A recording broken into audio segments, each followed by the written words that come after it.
Bismillahirrahmanirrahim. Seluruh hadis yang menjelaskan tentang tanda-tanda fisik Lailatul Qadar diperdebatkan ulama. Apa tandanya seseorang itu dapat Lailatul Qadar? Kan itu yang penting sama kita. Apa tandanya? Kapan itu Lailatul Qadar datang? Salah satu keunikan agama Islam itu, kita bisa berbuat baik tanpa diganggu oleh orang lain, tanpa diintervensi orang lain. Kenapa? Karena sabda-sabda Nabi menjelaskan kebaikan kepada orang itu dimotivasi oleh Allah Subhanahu wa taala. Bismillahirrahmanirrahim. Assalamualaikum warahmatullahi wabarakatuh.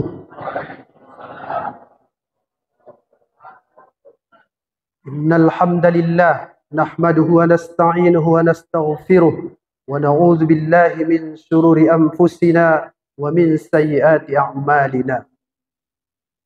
Allahumma salli wa sallim wa barik ala sayyidina Muhammad wa ala ali sayyidina Muhammad. Yang saya hormati Bapak Ketua BKM dan seluruh pengurus Masjid Al-Iman. Yang saya muliakan Bapak-bapak, Ibu-ibu, adik-adik remaja, anak-anak kecil. Tak boleh ketinggalan malam ini pakai sarung. Lain pula, alhamdulillah. Berarti niatnya tidak lasak, tidak main-main. Karena kalau lasak pakai sarung, lepas sarungnya nanti. Alhamdulillah hadir pada malam hari ini. Bapak, Ibu-ibu yang saya muliakan. Yang ketiga kali saya ceramah di sini. Saya tidak jauh-jauh temanya. Yang penting dua, bertambah nanti ilmu kita tentang agama ini dan bertambah iman kita. Lailatul Qadar pasti sudah diceramahkan ustadz yang lain. Tapi mana tahu ada yang ketinggalan atau ditengok ustadz sebelumnya, ini ngantuk ini, tak cocok diceramahkan dalam-dalam. Makanya kita coba lihat malam ini apa itu sebenarnya Lailatul Qadar. Karena masih banyak yang salah paham. Dulu di kampung saya, katanya tanda Lailatul Qadar itu kalau pohon-pohon itu nunduk. Ada juga yang bilang kalau dia jalan-jalan, tiba-tiba dapatnya burung di tengah jalan. Nah itu Lailatul Qadar katanya itu. Jangan-jangan adik-adik remaja ini nanti, dibilangnya itu Lailatul Qadar, kalau dia keluar dari sini, dia dapat mercon atau kembang api. Macam-macam. Seluruh hadis yang menjelaskan tentang tanda-tanda fisik Lailatul Qadar diperdebatkan ulama. Semuanya diperdebatkan status kesahihannya. Karena Lailatul Qadar itu bukan fisik, tapi spiritual. Sebab itu mari kita lihat Bapak Ibu sekalian. Yang pertama artinya. Apa itu sebenarnya Lailatul Qadar? Lailun artinya malam. Lailatun artinya malam. Kapan itu malam?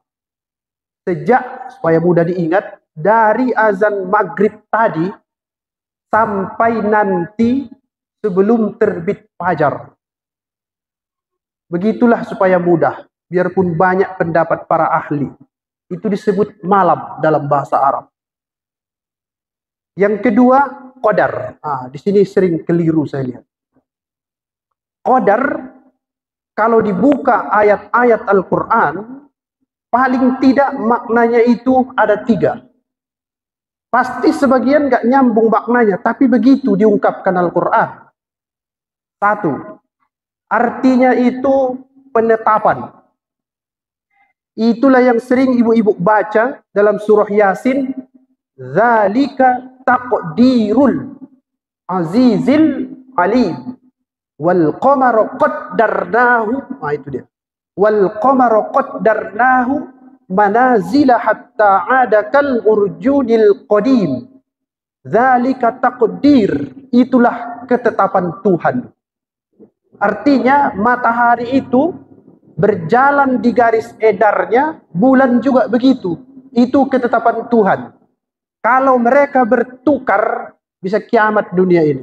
Namanya takdir.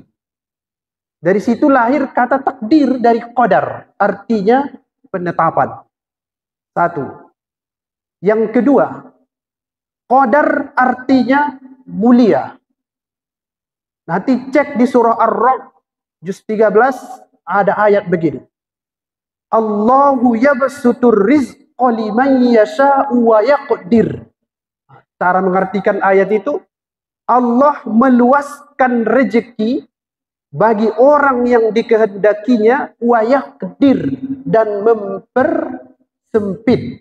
Satu. Kemudian di juz 7 disebut wa ma qadarullaha haqqa qadrih. Mereka itu orang musyrik tidak qadarullah, tidak memuliakan Allah sebagaimana seharusnya dimuliakan. Jadi qadar bisa artinya mulia. Dua, qadar mulia artinya. Yang ketiga, tadi saya sindir di awal, sempit artinya, sempit. Allahu yabsutur rizqa liman yasha'u wa yaqdir. Tuhan meluaskan rezeki yang dikehendakinya dan menyempitkan bagi yang dikehendakinya. Berarti makna Lailatul Qadar bisa malam penentuan, bisa malam yang mulia, bisa malam yang sempit. Yang ketiga itu agak menarik, ditulis oleh pakar tafsir begini. Kenapa disebut malam yang sempit? Karena tanazzalul malaikatu warruh. Pada malam itu banyak malaikat yang turun, warruh, dan Jibril juga turun, sehingga dunia itu jadi sesak, sempit. Itu maknanya. Tanazzalul malaikatu warruh. Itulah dia secara garis besar. Ada makna lain banyak, tapi paling tidak yang tiga itulah. Satu, dia malam penetapan. Yang kedua, malam yang mulia. Dan yang ketiga, malam yang sempit. Itu artinya. Nah, bocil-bocil catat di bukumu. Besok biar dicek gurumu. Karena bulan depan kamu yang ceramah. Setuju? Catat. Itu artinya itu. Tiga. Baru kita lihat. Apa itu Ustaz maksudnya? Nah, yang tiga itu. Apa tandanya seseorang itu dapat Lailatul Qadar? Kan itu yang penting sama kita. Apa tandanya? Tapi sebelum itu kita lihat dulu. Kapan itu Lailatul Qadar datang? Di dalam buku, ada namanya buku 45 jilid. Mausu'atul Fiqhiyah Al-Kuwaitiyah. Ensiklopedia Fikih Kuwait. Di situ disebutkan lebih 12 pendapat kapan itu Lailatul Qadar datang. Dan itu tidak bisa dijelaskan secara tuntas. Tapi ada ulama yang mengatakan Lailatul Qadar nggak ada lagi. Tapi kita kurang setuju itu. Saya lebih sepakat yang mengatakan Lailatul Qadar kemungkinan besar datang di 10 akhir Ramadan. Karena Nabi bersabda, siap-siap nanti di malam 10 terakhir itu, perbanyak ibadah. Karena kemungkinan besar disitulah datang Lailatul Qadar itu. Sekarang udah banyak di mall ini, udah mau pulang kampung, beli sirup dan macam-macam. Iya, udah persiapan pulkam, heboh semuanya, iya kan? Memang Indonesia ini negara paling heboh di dunia kalau Lebaran. Gak apa-apalah, yang penting masih nggak kemana-mana, masih di Indonesia aja dia. Tapi kita heboh kalau hari raya. Beli sirup, beli roti, sirupnya pun macam-macam mereknya, semua muncul. Nanti saya sebut jadi iklan pula. Jadi Bapak Ibu sekalian, apa itu tandanya kalau orang dapat Lailatul Qadar? Mari kita lihat begini. Tanazzalul malaikatu warruh fiha biizni rabbihim min kulli amr.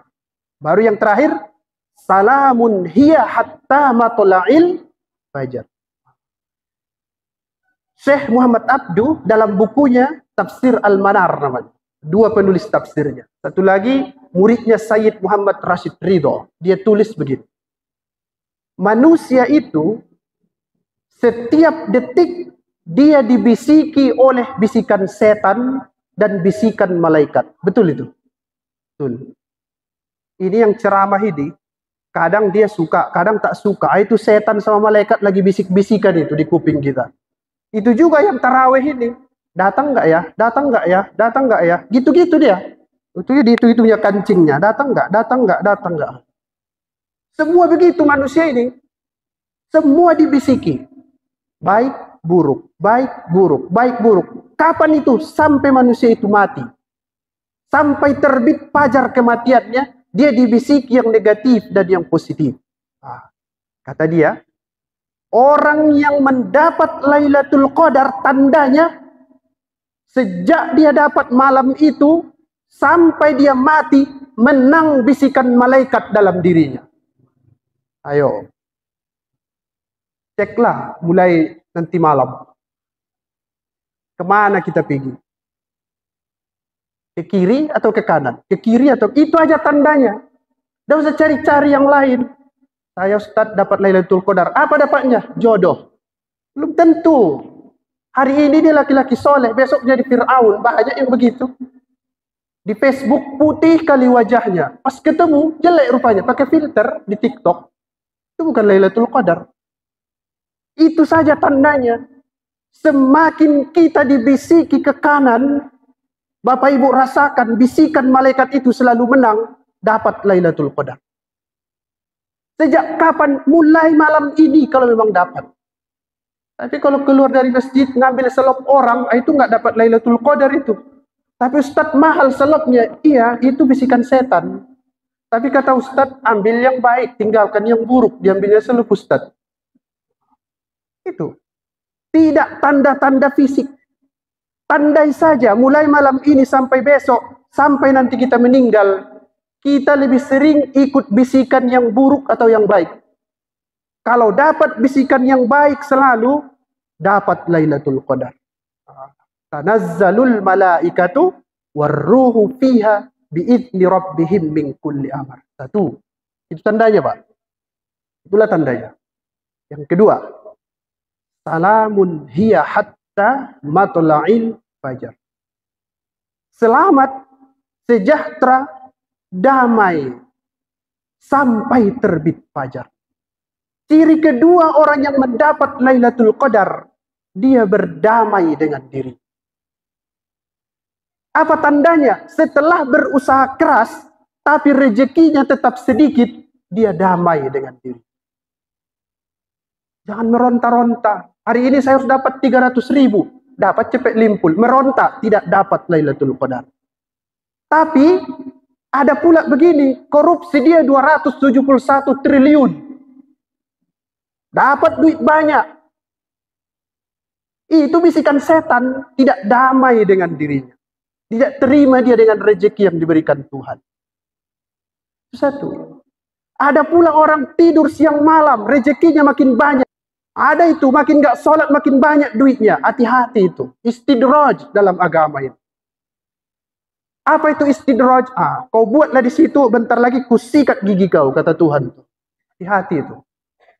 Tapi kalau sudah berusaha dia dari pagi sampai malam, mudah-mudahan dapat hari ini 500.000 untuk beli sirup yang banyak tadi. Tak dapat. Tapi dia terima itu, dapat Lailatul Qadar. Karena dia salam. Damai dia dengan dirinya.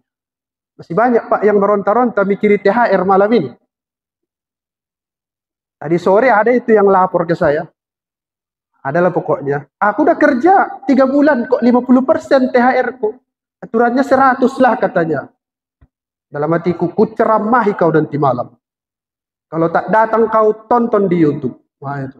Tidak dapat Lailatul Qadar. Damai dengan diri. Yang kedua, dia damai dengan orang lain. Apa tandanya? Dia baik kepada orang lain bukan karena orang. Ini payah ini. Ada tetangga yang jahat. Kita berbuat baik kepada orang karena dimotivasi oleh Tuhan. Itu Gus Bah ada nulis buku itu. Bagus, saya baca. Salah satu keunikan agama Islam itu, kita bisa berbuat baik tanpa diganggu oleh orang lain, tanpa diintervensi orang lain. Kenapa? Karena sabda-sabda Nabi menjelaskan kebaikan kepada orang itu dimotivasi oleh Allah Subhanahu wa taala. Contoh, siapa yang beriman kepada Allah dan Rasul-Nya, muliakan tamunya. Lihat itu. Jadi, kau habis duitmu karena tamu, bukan karena dia, tapi karena disuruh Tuhan. Saya pernah itu didatangi orang. Itu kok jahat kali tetangga itu. Kenapa mesti dibaiki? Saya bilang, saya tidak ada urusan dengan dia untuk baik. Tidak ada urusan saya dengan dia, makanya saya berbuat baik. Saya buat ini karena disuruh oleh Tuhan berbuat baik kepada tetangga. Bisa begitu? Tidak ada urusan. Pokoknya kita berbuat baik karena dia bukan cari muka. Kita kan udah punya muka. Apa yang dicari lagi? Kasih Tuhan satu-satu. Beda-beda lagi modelnya. Tapi lillahi ta'ala. Nah, orang yang damai itu. Orang yang damai. Dia bisa terima dirinya. Rezekinya. Dan dia bisa berbuat baik kepada orang lain. Bukan karena orang. Tapi karena disuruh oleh Allah Subhanahu wa ta'ala. Payah itu Ustaz, setengah mati payahnya. Makanya yang dapat Lailatul Qadar susah, tidak mudah. Kalau yang tiap hari di mall nggak dapat itu, yang iktikaf aja belum tentu dapat. Oleh sebab itu, Bapak, Ibu, adik-adik remaja sekalian, mari kita terus beribadah karena disinilah kesempatannya. Kalau dapat yang dua itu, apa tadi itu? Yang pertama, bisikan positif selalu lebih kuat dalam diri kita, dapat Lailatul Qadar. Yang kedua, berdamai kita dengan diri kita dan berdamai dengan orang lain, dapat Lailatul Qadar. Ada lagi Ustaz yang lain, banyak. Kalau tertarik, baca buku yang saya sebut tadi, Tafsir Al-Manar. Penulisnya Syekh Muhammad Abduh dan Sayyid Muhammad Rashid Ridho. Panjang penjelasannya. Terima kasih Bapak-bapak, Ibu-ibu, adik-adik sekalian. Mudah-mudahan bertambah ilmu kita tentang Lailatul Qadar. Dan mari kita cari, mudah-mudahan kita semua yang hadir ini mendapatkannya. Amin. Ya Rabbal Alamin. Terima kasih. Assalamualaikum warahmatullahi wabarakatuh.